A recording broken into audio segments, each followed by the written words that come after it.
모압을 위한 눈물이라는 제목의 말씀입니다. 어릴 때 입양한 그 부모님들이 언제 내가 너를 입양했다고 얘기를 할까 늘 고민을 한다고 합니다. 입양한 사실을 얘기하면 어린 마음에 상처나 입지 않을까 시간을 끌다가 청소년기에 너희 부모가 원래 너희 부모가 아니었다고 얘기를 들으면 그것만큼 상처가 되는 일이 없다고 해요. 그래서 많은 분들이 어릴 때부터 넌 입양되었어 이런 얘기를 해주라고 하고, 또 입양아들의 모임에 함께 가서 자신만 그런 것이 아니라 많은 입양아들이 옆에 있다는 것을 느끼면서 자랄 때 그들이 고마움도 알고 더 바르게 자랄 수 있다고 권면을 합니다. 창세기 19장에 엄청난 얘기가 나오는데 그 역사적 사건은 무엇인가 하면 소돔과 고모라가 멸망할 때 롯이 거기에 살다가 나오게 됐는데 부인이 뒤를 돌아보다가 소금기둥이 되고 굴에 큰딸하고 작은딸을 데리고 가서 살게 됐는데 죄에 오염된 이 딸들이 아버지에게 술을 먹이고 우리가 아버지의 후손을 봐야 되지 않겠나. 그래서 큰딸이 모압을 낳았고 둘째 딸이 베남미를 낳아서 암몬 족속의 조상이 되었다는 상상하지 못한 그런 이야기들이 기록이 되어 있습니다. 우리가 봐도 참 기가 막힌데 모압 족속이 그 기사를 볼 때 야, 우리 조상은 아버지하고 딸 관계에서 이렇게 번성해서 여기까지 왔구나라고 생각된다면 자신들의 그 초라함 때문에 얼마나 힘들었을까 생각하지만 모압 사람들도 그것을 알아야 된다는 생각이 하나님의 판단이셨고 역사 가운데 그대로 기록한 것을 우리는 볼 수 있습니다. 모압이라는 이름의 뜻이 아버지의 소생이다, 그런 뜻이에요. 아버지의 소생이다. 이 모압 족속은 행한 것을 보면 이스라엘 관계에서 늘 부정적인 역할들을 했습니다. 출애굽할 때 이제 가나안 땅을 들어가야 되는데 그 입구에 모압 땅이 있었거든요. 그래 못 가게 이스라엘 사람들을 막기도 했고요. 모압 왕 발락이 이 군대를 힘으로 어떻게 할 수 없으니까 계략을 얻어가지고 여자들을 풀어서 음란하게 행동하게 함으로 하나님께 심판을 받게 그렇게 유도하는 일도 했고, 사사시대의 모압 왕 에글론은 18년 동안 이스라엘을 무자비하게 지배하기도 했습니다. 솔로몬은 그 신 그모스를 가지고 있는 여인들이 부인으로 오는 바람에 그 그모스 신의 영향을 받기도 했고, 예레미야 시대에는 모압이 이스라엘이 그 어려울 때, 유다가 그렇게 어려울 때 유다를 공격하는 그런 일도 있었던 것을 보게 됩니다. 오늘 48장에 모압이 심판을 받을 이유들을 쭉 열거를 해주었는데, 특별히 48장 7절에 자신의 업적과 보물을 의뢰하고 오랫동안 문제없는 시간을 보내면서 거만해졌기 때문에 너희들이 심판을 받아야 된다라고 말씀을 하셨고, 오늘 본문에도 그들이 심판받을 이유들이 몇 가지가 기록이 되어 있습니다. 26절에 모압으로 취하게 할지어다, 진노의 잔을 마시고 취하고 비틀거리게 할지어다. 이는 여호와에 대해서 모압이 교만했기 때문이다. 교만했기 때문에 그들이 추하게 살아가도록, 토할 수는 있지만 토한 것에서 뒹구는 비참한 삶을 살도록 그렇게 하겠다고 말씀을 하고 계십니다. 하나님에 대한 교만의 특징이 뭔가 하면 우상 숭배입니다. 그들은 산당에서 그모스라는 신을 섬겼는데 가증스러운 인신 제사를 받는 신이었습니다. 하나님을 외면할 때 허망하여지고 마음이 어두워지고 스스로 지혜 있다 하나 결국은 어리석은 자가 되어서 하는 일이 뭐냐면 하나님의 형상 대신에 사람의 모양과 짐승의 모양으로 바꾸어서 우상을 섬기게 되는 그런 일들을 하게 된다고 로마서 1장은 지적을 합니다. 바울은 우리 주 예수 그리스도의 말씀과 경건에 관한 교훈을 따르지 아니하면 그는 교만하여져서 변론과 언쟁을 좋아한다. 투기와 분쟁과 비방과 악한 생각이 나서 그 마음이 부패하여 경건을 이익의 방도로 생각하는 사람들의 다툼을 일으킨다. 이렇게 지적을 했습니다. 여러분, 마음에 교만이 일어나면요, 자꾸 다투게 되죠. 하나님의 교훈은 우리 자신을 보게 합니다. 야, 너 그거 잘못한 거 지금이라도 시인해. 하나님은 그렇게 늘 말씀하세요. 그런데 말씀이 희미해지면 우리는 늘 정당했고 우리는 늘 옳았고 해서 사람들하고 끊임없이 다투는 자리에 나아갈 수가 있는 거죠. 모압은 그 교만으로 이웃을 조롱했습니다. 27절 말씀입니다. 앞에 보시고 같이 읽겠습니다. 시작. 내가 이스라엘을 조롱하지 아니하였느냐? 그가 도둑 가운데서 발견되었느냐? 내가 그를 말할 때마다 내 머리를 흔드는도다. 이스라엘이 하나님의 백성인데 조롱하는 거예요. 반에서 도둑질하다 걸린 애 있으면 친구들이 안 놀아주잖아요. 마찬가지로 무슨 도둑질하다 걸린 민족처럼 그렇게 얕잡아 보고 무시하면서 말할 때마다 고개를 이렇게 흔드는 고개를. 여러분, 신앙이 좋은 게 뭐냐면 하나님 앞에 겸손한 것이고, 그 겸손은 어떻게 발견되는가 하면 옆에 있는 사람들에게 어떤 행동을 취하느냐가 그 사람이 얼마나 겸손한가를 보여주는 거예요. 성경은 마음을 같이하여 동정하며 형제를 불쌍히 여기고 사랑하고 불쌍히 여긴다. 여러분, 마음을 다해서 동정하고 사랑하고 그 다음 불쌍히 여기고 겸손하여 악을 악으로 욕을 욕으로 갚지 않는 삶을 살라고 초대교회 때 가르쳤어요. 만물의 마지막이 가까웠는데 기도도 해야 되지만 뜨겁게 사랑해야 되는데, 사랑이 무엇인가? 허다한 허물을 덮어주는 게 사랑이다. 형제를 조롱할 때 누가 조롱을 하는가 하면, 너는 틀렸고 내가 맞기 때문에 너는 계속 그런 식으로 하니까 내가 너를 비난하는 거야 라고 생각을 하면서 말을 해요. 그런데 은혜가 임하면 그런 식으로 머리를 쓰지 않아요. 형제를 불쌍히 여겨요. 허다한 죄를 덮는 모습으로 사랑할 수 있게 되는 거죠. 초대교회 때는 오이코스 전도축제가 없었습니다. 근데 굉장히 부흥했어요. 그 시대 때는 삶 자체가 굉장한 매력으로 가득 찼어요. 초대교회 성도들은 진실했어요. 부모를 공경했어요. 특별히 연약한 자들을 잘 보살폈는데 교회가 고아와 과부를 잘 보살펴 주었어요. 어려운 사람들을 섬기다가 재원이 없으면 성도들이 금식을 했다 그래요. 2일 3일 굶으면서 재원을 마련해서 그들을 돕고 사랑했던 것을 보게 됩니다. 아르시티테스라는 사람이 황제에게 이런 말을 했다고 합니다. 그들 덕분에, 기독교인들 덕분에 세상에 선이 넘쳐나는 것을 보십시오. 당시 교회는 노예였다가 오든지 자유인이었다가 오든지 관계없이 잘해줬어요. 특별히 여성들에게 굉장히 잘해줬어요. 여자들은 당시에 아무런 직위를 가질 수가 없었어요. 그런데 교회가 그들을 집사님으로 세워줬어요. 교회가 아이들을 사랑했어요. 로마의 남자들은 결혼 생활에 만족하지 않고 여자가 싫으면 무조건 갈랐었어요. 자기 마음대로 그냥 갈랐었어요. 통보하면 그게 되는 거예요. 법적으로 되는 거예요. 그리고 여자들이 임신하는 걸 너무너무 로마 남자들이 싫어했대요. 그래서 애를 베고 있는데 낙태시키라는 거예요. 그렇게 요구한 남자들이 많았다는 거예요. 그리고 아이가 나서 여자이면 버리라고 하는 남자들이 많아가지고 여자애들이 버려져서 많이 죽었다는 거예요. 그런데 교회는 그런 가치가 흐르는, 그런 못된 그런 전통이 흐르는 그 사회 속에서 유아를 살해해서는 안 된다, 낙태 안 된다, 간통 안 된다, 일부 다처 안 된다, 여성들을 함부로 하는 것 안 된다라고 막아주면서 산모들이, 기독교인들은 건강한 아이를 출산할 수 있는 비율이 훨씬 더 높았다는 거죠. 가정에서부터 잘해주니까. 여러분, 신앙이 좋다고 하는데 형제 자매에 대해서 업신여기는 마음을 가지고 말을 하거나 눈을 흘기면요, 신앙이 좋지 않은 거예요. 예배를 아무리 잘 드리고 하는 일이 아무리 많아도 그거는 신앙이 좋은 게 아니에요. 특별히 어렵고 힘든 사람들, 힘없는 사람들을 잘해주는 것이 신앙이 좋은 거예요. 하나님은 그렇게 연결해서 보신다는 말씀이죠.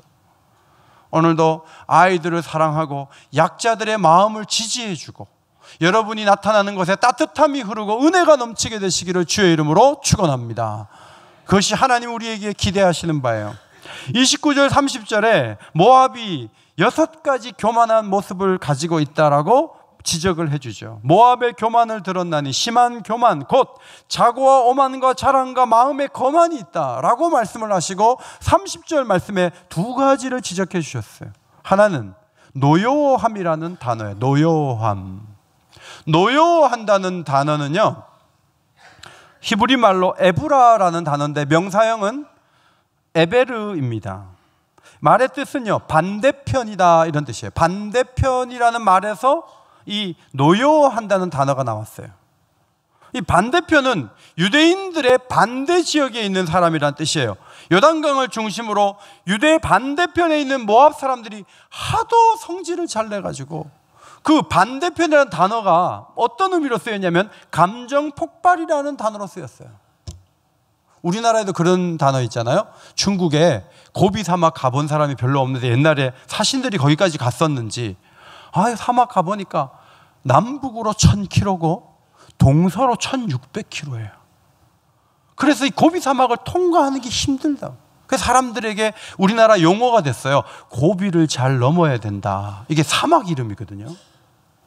근데 이런 용어와 같이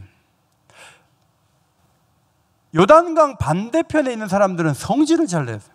그래서 반대편, 그러면 그 말 단어 자체가 감정 폭발 이렇게 쓰였다는 거예요. 여러분, 요즘에 아이들이 화를 많이 낸다고 합니다. 왜 그런가? 의사들이 보니까 스마트폰을 많이 써서 한쪽 뇌가 발달하면 뇌의 불균형 때문에 화를 많이 낸다는 거죠. 그래서 아이들을 자꾸 몸에 근육을 쓰게 하는 운동을 시켜라 이렇게 이야기를 합니다. 심리학자들은 어릴 때 자라는 과정에서 상처를 치유받지 못하고 자라면 사회적 스트레스가 있으면 자꾸 폭발하는 사람이 된다 그렇게 가르칩니다.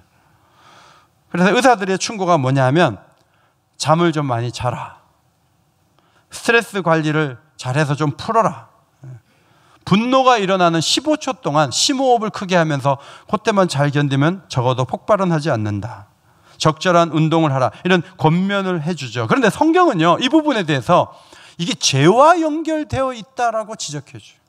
죄를 빼놓고 그냥 심호흡해서 될 문제가 아니라고 가르쳐 주는 것입니다. 여러분, 화를 왜 내냐면요, 상대방이 작아 보여서 화를 내는 거예요. 저도 결혼을 해서 제가 한번 화를 막 냈더니 제 아내가 며칠 뒤에 얘기하더라고요. 자기는 아버지한테 사랑만 받고 자랐대요. 남자가 화내는 걸 처음 봤대요. 내가 얼마나 사랑을 받고 자랐는데 당신이 한테 그렇게 하냐고. 내가 며칠 뒤에 좀 빌었어요. 미안하다고 빌었는데, 제가 그때 왜 화냈냐면 제 아내가 저보다 5년 아래거든요. 그러니까 나이로 보면 제가 좀 화를 내도 되지 않을까 이렇게 해서 제가 화를 냈던 거예요. 제가 남자이기 때문에 화를 낼 만한 자격이 있다고 제가 생각을 했던 것 같은데, 며칠 뒤에 막 추궁하는데 제가 너무 미안해갖고 많이 빌었어요. 미안하다 그랬어요. 그리고 나서도 몇 번 더 냈어요. 제가 오긴교회 와서 하나님이 첫 해, 둘째 해 한 주에 5명씩 보내주셨어요. 그래가지고 연말에 처음에 와서 6개월 만에 교인이 100명이 늘어났어요. 그러니까 제가 막 너무너무 기뻤겠죠. 근데 그때 제가 장로님들, 연세 많으신 작은아버지 같은 장로님들한테 화를 많이 냈어요. 왜 화를 냈냐면 교회가 부흥한다 이거죠.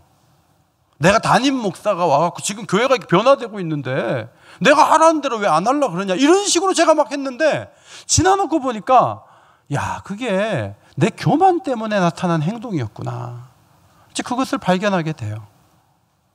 성도 여러분, 여러분이 신앙이 좋다고 하지만 집에서 화를 내고 직장에서 화를 내고 교회에 와서 부딪히고 하면 그것은 뿌리가 교만이라는 것을 기억하세요. 잠언 12장 16절에 미련한 자는 당장 분노를 나타내거니와 슬기로운 자는 수욕을 참느니라. 여러분, 직장에서 누가 분노합니까? 높은 사람들이 분노합니다. 권한이 있는 사람이 분노합니다. 그런데 여러분, 성경은 높은 사람이기 때문에 분노한다고 말하지 않습니다. 미련해서 분노를 당장에 나타내는 거라고 그렇게 이야기를 합니다.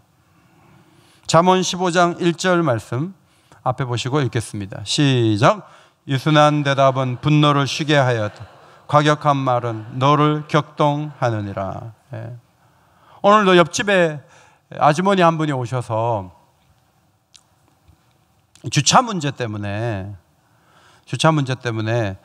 일단 뭐 차를 잘못 세울 수는 있는데 좀 미안한 마음으로 이렇게 말을 하면 좋겠다, 그렇게 얘기를 하는데, 제가 얼핏 기억나기에는 우리를 또 화나게 해도 그 집도 많이 했거든요. 그래서 제가 하고 싶은 말이 있었는데 오셨는데 무조건 제가 빌었죠.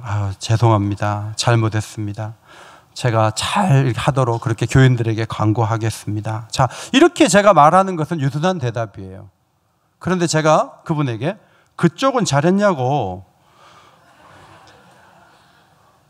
우리 관리 집사님이 전에 환갑이 다 되신 분이 30, 40대 되는 사람한테 삿대질 당하고 욕먹는 걸 내가 봤거든요. 내가 그 얘기를 꺼내면서 오늘 예배고 뭐고 그 아줌마하고 대판을 할 수가 있어요. 그런데 여러분, 그래가지고는 예배를 드릴 수가 없는 거예요. 제가 싹싹 빌었죠. 미안하다고, 앞으로 우리가 잘 하겠다고. 사실 저쪽 그 학원하고 그 각 사무실하고 거기 차들을 다 우리 주차장에 대가지고 우린 차도 잘 못 대고 그래갖고 어려움이 얼마나 많은데 내가 오늘 그 얘기 할 수 있는데 안 했단 말이에요. 왜냐하면 유순한 대답을 해야 이 다툼이 없어지기 때문에 분노가 이렇게 가라앉게 되잖아요. 오히려 잘해줘가지고 다음 주에 오이코스 전도축제인데 한번 오시겠어요? 뭐 이런 말도 할 수 있는 여지를 좀 마련해야 될 거 아닙니까?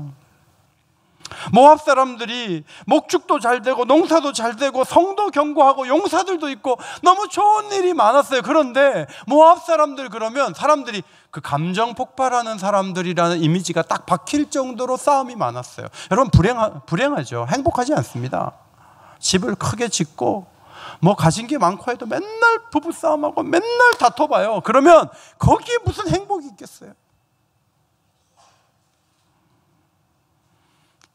정말 무서운 건 뭐냐면 하나님이 자꾸 다투려고 하는 그런 모습을 보면서 너희들 매우 교만하구나 이렇게 판단하시면 그 심판을 받는다는 얘기예요.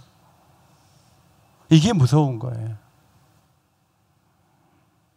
솔로몬이 말했습니다. 급한 마음으로 노를 바라지 말라. 노는 우매한 자의 품에 머무름이니라. 화내는 사람은 우매한 사람이다. 교만한 모압이 보여준 또 좋지 못한 모습은 헛된 자랑이에요. 뭐 땅도 많고 땅이 비옥하고 뭐 곡식을 많이 쌓아놨고 거짓 만족에 취해 있으면서 성읍은 견고하고 용사들은 강하고 그 누구도 우리를 손댈 수 없고 막 그러면서 자랑을 하는 거예요. 하나님께서 28절에 모압 주민아 너희는 성읍을 떠나 바위 사이에 살지어다. 깊은 골짜기 여기에 깃들이는 비둘기같이 할지어다. 자, 너희들 다 잃어버릴 거다. 이렇게 경고를 하셨습니다. 시편 10편 3절에 악인은 그 마음의 욕심을 자랑하며 탐욕을 부리는 자는 여호와를 배반하여 멸시하나이다. 여러분, 악인이 어떤 일을 하냐면 욕심을 자랑해요. 자기가 갖고 있는 것도 아닌데 앞으로 가질 것 같은 느낌 가지고 그걸 벌써 자랑하고 있어요. 그 자랑이 빠르다는 거예요. 시편 49편 6절 재물을 의지하고 부요함을 자랑하는 자는 아무도 자기 형제를 구원하지 못한다 그랬어요. 그렇죠. 재물을 가지고 자랑만 했지 그 재물로 사람을 살리려고 안 한다는 거죠. 그러니까 남을 도울 기회를 놓친다는 것입니다. 사도 바울은 갈라디아서 1장 14절에서 우리가 정말 자랑해야 될 것이 무엇인지를 가르쳐 주었습니다. 앞에 보시고 큰 소리로 읽겠습니다. 시작. 내게는 우리 주 예수 그리스도의 십자가 외에 결코 자랑할 것이 없나니. 여러분, 바울은 십자가 외에는 자랑할 것이 없다. 십자가 외에는 자랑할 것이 없다. 바울이 자랑할 거 많아요. 자기는 할례 받은 사람이요 베냐민 사람이요 히브리족이요 그리고 율법의 의로는 흠이 없고 바리새인이고 자기는 사람들이 보기에 굉장한 것들을 많이 가졌어요. 그럼에도 불구하고 바울은 말하기를 이 모든 것을 해로 여기고 예수를 위하여 모든 것을 잃어버리고 배설물로 여기면 예수를 얻고 그 안에서 자신이 발견되기 위해서 그렇게 해야 된다는 거예요. 예수만을 자랑하시기를 바랍니다. 뭐 우리가 자랑하는 것들이 있어요. 얼굴이 예쁜 걸 자랑할 수 있지만요, 97세가 되면 안 이뻐요. 다 지나가요. 건강한 거 다 무너져요. 자랑할 거 별로 없어요.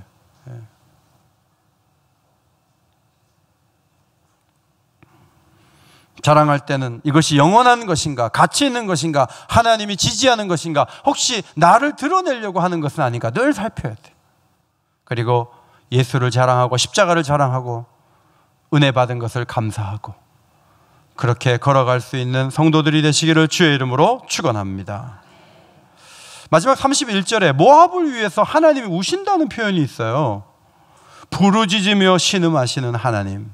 자, 새번역 성경을 앞에 보시고 한번 읽겠습니다. 시작. 그러므로 내가 모압 때문에 통곡하고 모압의 모든 백성을 생각하여 애곡하겠다. 길헤레스의 주민을 생각하여 슬피 울겠다. 길헤레스라는 말의 뜻은요, 질그릇으로 만든 부서지기 쉬운 성이다, 그런 뜻이에요. 그러니까 자신들이 막 견고하다고 막 자랑하고 있는데 아니라는 거예요. 근데 여기서 하나님께서 지금 모압 때문에 통곡하고 백성을 위해 애곡하고 슬피 울겠다고 말씀을 하시는 거예요. 저는 이게 참 이해가 안 되지 않았어요. 지난 주간에 이제 입영식에 갔거든요.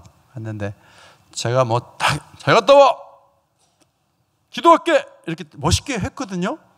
그리고 이제 줄 맞춰서 쭉 들어갔는데 제 아내가 연병장에서 울고 있어요. 그 아내가 우는 걸 보니까 저도 눈시울이 이렇게 좀 붉어졌어요.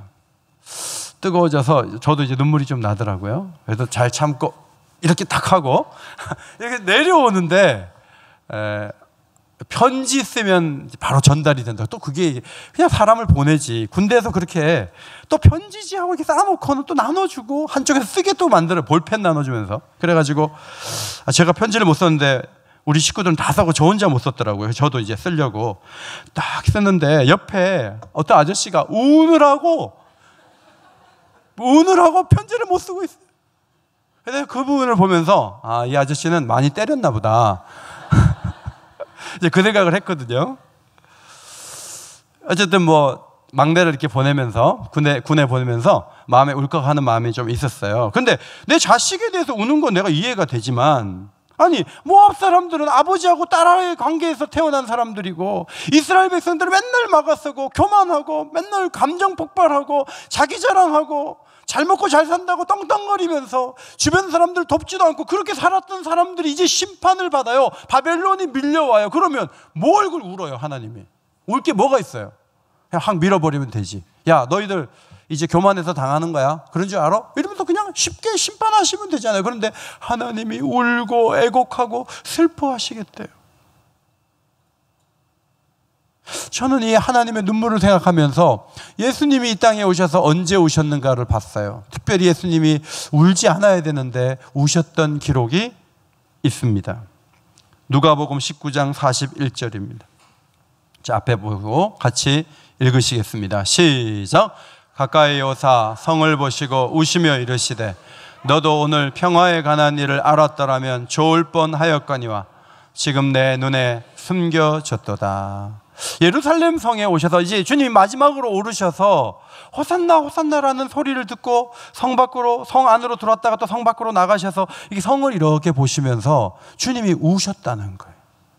왜냐하면 예루살렘 성이 곧 멸망하게 될 텐데 로마군이 와서 다 쓸어버릴 거예요. 기록에 의하면 100만 명이 죽었다고 해요. 100만 명이 살육을 당하네. 성전 다 무너뜨리고. 그런 미래를 앞두고 있는 사람들이 그 좁은 자리 하나 차지하려고 서로 아기다툼을 하면서 예수님을 십자가에 내어주고 그 권력 하나 잡으려고 얼마나 몸부림치는 그 모습을 주님은 미리 아시면서 자신들의 그 앞에 있는 무슨 일이 있는지 저들이 알았다면 얼마나 좋을까 하면서 우셨다 그랬는데, 운다는 단어가 헬라어에는 두 개가 있어요. 하나는 클라이오라는 단어예요. 이거는 큰 소리로 흐느껴 우는 거고요. 또 하나는 다크루오라는 단어예요. 이거는 조용히 흐느끼는 거예요. 그런데 예루살렘을 보고 우실 때 클라이오라는 단어를 사용했어요. 그러니까 예수님이 예루살렘을 보시고 이렇게 우셨다는 거예요. 근데 여러분 그렇게 울 만한 이유가 없잖아요. 거기에는 이중적인 사람들이 얼마나 많은데, 거기는 타락한 사람들이 많고, 거기는 권력을 쟁취하려는 사람이 많고, 거기에는 예수님을 못 박을 사람들이 많은데 그 사람들을 위해서 못하러 우냐고요. 그런데 주님이 소리를 내서 우셨다는 거예요.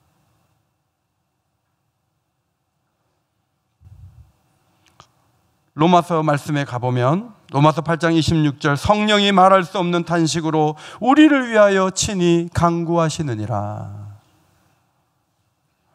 하나님이, 성부, 성자, 성령이 우리 때문에 우시는 것을 아십니까?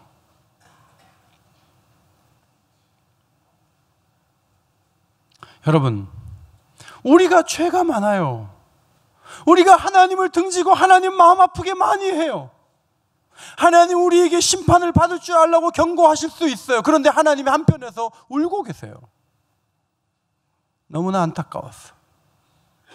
너는 내일 일어날 일을 넌 잘 모르고 있어. 난 너무 안타까워 하고 우신다고. 모압 사람들인데 아파하는 거예요. 우리가 죄인 되었을 때 하나님은 우시다가 결정한 게 있고 행동한 게 있어요. 그게 뭐냐면, 우리가 아직 죄인 되었을 때 그리스도께서 우리를 위해서 이 땅에 오셔서 죽어주시고 우리에 대한 하나님의 사랑을, 자기의 사랑을 확증해 주신 사건이 나타난 것입니다. 오늘도 세상에서 가장 불쌍한 사람은 장애인이 아니죠. 오늘 세상에서 가장 불쌍한 사람은 제3국의 가난하고 어렵고 힘든 사람들만이 아니죠. 오늘 세상에서 가장 불쌍한 사람은 이 말하고 사는 사람이에요. 앞에 보세요. 가로 빼고 같이 한번 읽겠습니다. 시작. 이 말하고 사는 사람이 제일 불쌍한 사람이에요. 생각해 보세요. 건강을 안 잃어버릴 것 같아요? 언젠가는 건강은 다 무너져요. 모든 수치는 올라가게 돼 있어요. 약을 먹는 그 약밥은 점점 많아지게 돼 있다고요. 우리가 95세까지 산다고 합시다. 그러면 10년 이상은 병 때문에 고생해야 돼요. 그렇게 안 할 사람이 아무도 없어요. 갑자기 사고 나서 비행기 사고로 죽지 않는 이상은. 모든 사람은 건강이 무너지는 과정을 겪게 돼 있어요. 그런데 건강이 무너지면 다 잃어버리는 거야, 이렇게 말하는 사람은요, 그 이상은 없다는 얘기예요. 성도 여러분, 건강을 잃게 될지라도 여러분에게 가치 있는 것이 남아있게 되기를 바랍니다. 여러분, 그것이 뭐예요? 그게 돈이에요? 그게 자식이에요? 아니에요. 그런 것 아니에요. 저는 제가 자랑하지는 않았어요. 저는 그냥 이렇게 봤는데 어느 날 보니까 청년부에 우리 애들 넷이 이렇게 있더라고요. 청년부가 40명 모이는데 10%가 우리 집 애들이에요. 그래서 제가 좀 가만히 있었는데 성도들이, 목사님 애들이 잘 커가지고 네네네. 속으로 저도 모르게 우리 애들이 지금 청년부에 다 있으니까 너무 좋다. 여러분, 다 떠나고 딸 하나 남았어요. 딸도 이제 누구 만나서 이제 가버리면, 이제 제가 오랜만에 오늘 교회 올 때 혼자 왔거든요. 저 혼자 왔어요.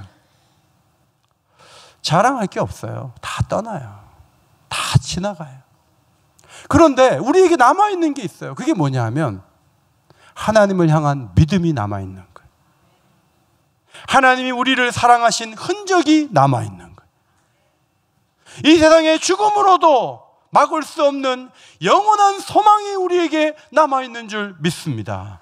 이것이 우리에게 주신 축복이란 말이죠. 그런데 예수가 없는 사람은 건강이 제일이야. 건강밖에 없어. 건강이 무너지면 다 무너지는 거야. 그러면 그 사람들은 곧 다 무너질 거예요. 우리는 그런 말 하면 안 돼요.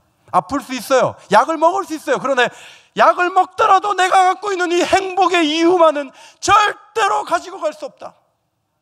이런 확고한 믿음을 가지고, 흔들리지 않는 신앙을 가지고 세월에 맞서고 고통에 맞서고 외로움에 맞설 수 있는 성도들이 되시기를 주의 이름으로 축원합니다.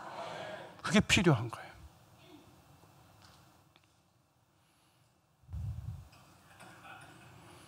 부자와 나사로의 비유에 보면 뜨거운 지옥에 간 다른 사람을 살피지 않았던 그 사람은 아브라함에게 물 한 방울만 떨어뜨려 달라고, 구렁이 있어서 못 간다. 그러니까 나사로를 내 아버지 집에 보내서 내 형제 5이 있는데 그들에게 증언해서 이 고통받는 곳에 오지 않게 해달라고 막 울어요. 그러니까 거기에는 모세와 선지자가 있다 그래요. 아니에요, 죽은 자가 살아나서 가서 말하면 들을 거예요. 그랬더니 아니다, 모세와 선지자에게 듣지 않으면, 지금으로 말하면 교회와 성도들이 말하는데 듣지 않으면 죽은 자가 살아나서 내세가 있다고 말해도 듣지 않을 것이다. 여러분, 내세가 있습니다. 내세에는 이 땅에서의 삶을 어떻게 살았는가를 심판하는 심판이 있어요. 저는 오늘 여러분이 하나님께서 복음을 통해서 영생을 주셨다는 확신 가운데 거하게 되기를 바랍니다. 문제는 무엇을 위해 우느냐 하는 거예요. 무엇을 위해 우느냐? 여러분은 무엇을 위해서 울어요? 뭔가 에너지를 집중할 필요가 있는데 많은 사람들이 교만 때문에, 세상의 탐욕 때문에 운다는 말이죠. 네. 제가 3년 전에 그 아파트로 이사를 갔는데 저쪽에 그 자이 아파트가 일어선 후에 제가 살던 아파트 가격이 3년 만에 2억 5천이 올랐대. 우리 장로님들이 그때 사자고 하지 왜 나한테 이렇게 그냥 좀 어떻게 조치를 하지. 나는 세상 물정을 잘 모르니까. 그러면 집에 와서 제가 통곡을 할 수가 있어요. 그런데 성령이 제게 무슨 말씀을 주시냐면, 야, 2억 5천이 떨어질 수도 있어. 그게 투자라는 거야. 너는 투자하고 관계없는 사람이야. 너는 사는 대로 살면 돼. 괜찮아. 제가 이제 그런 말씀을 주시는 거예요. 성도 여러분, 애들이 좀 더 잘 돼야 되는데 그리고 울어요? 그때 투자를 제대로 했으면 매덕을 얻었을 때 그리고 울어요? 싸워가지고 또 울어요? 여러분, 그런 울음 말고 모압 사람이라 할지라도 울면서 하나님께서 회복을 꿈꾸시는 그런 울음을 우리도 갖기를 원하신다는 거예요. 성경은 그것을 가르쳐 주는 거예요. 47절, 내가 마지막 날에 모압의 포로를 돌려보내리라. 울면서 하나님이 내리신 결론은 모압을 회복시켜 주시겠다는 거죠. 여러분, 우리 주변에 있는 사람들이 그냥 회복됩니까? 한국에 이렇게 교회가 많은 게 그냥 된 일입니까? 아니요. 선교사들이 와서 많이 울었어요. 3살짜리 양화진에 가보면 땅에 파묻으면서 울면서 이 나라가 복음화되게 해달라고 울면서 이제는 이 나라를 떠나지 않고 그 아들과 그 손주들도 대한민국을 위해, 복음화를 위해서 이 땅에 남아 있었다고요. 그 기도를 하나님이 받으시고 교회 가운데 영적인 축복들을 부어주셔서 한국교회가 지금 서 있는 거예요. 여러분, 주변의 이웃들이 그냥 주님께로 돌아올 것 같아요. 아버지의 마음으로 그들을 위해서 우는 사람들이 필요하다니까요. 그저 내 문제만 붙잡고 있지 말고 누군가의 구원을 위해 울고 누군가의 회복을 위해서 울 수 있는 어떤 집중하는 그 영적인 에너지가 우리에게 필요하다는 말씀이에요. 그런 힘을 갖게 되시기를 주의 이름으로 축원합니다. 팀 켈러 목사님이 우리의 상황을 단지 유지하려는 기도회가 있고 비전을 향해 나가는 기도회가 있다, 그렇게 썼는데, 우리 상황을 유지하는 기도는 일단 짧고 형식적이고 교회의 필요만 위하는 기도, 그런 기도를 한다는 거죠. 그런데 비전을 향해서 앞으로 전진하는 기도회는 어떤 기도가 있냐면, 먼저 자기 죄를 고백하고 그리고 자신을 낮출 수 있는 은혜를 구한다는 거예요. 성도들이 하나님, 저 교만해지고 있어요. 하나님, 저 정상이 아니에요. 저 겸손하지 않아요 하고 성도들이 자기를 낮추려고 기도한다는 거예요. 그 기도를 드리다가 성도들이 잃은 자를 찾고자 하는 연민의 기도를 드린다는 거예요. 그리고 하나님의 영광을 구하는 기도를 드린다는 거예요. 기도에서부터 달라져야 돼요. 그저 한 주 우르르 왔다 우르르 끝나는 그런 행사하지 말고 겸손하기에 영혼을 찾고자 하는 열정이 우리 안에서 일어나서 좋은 열매들을 맺어가게 되시기를 주의 이름으로 축원합니다.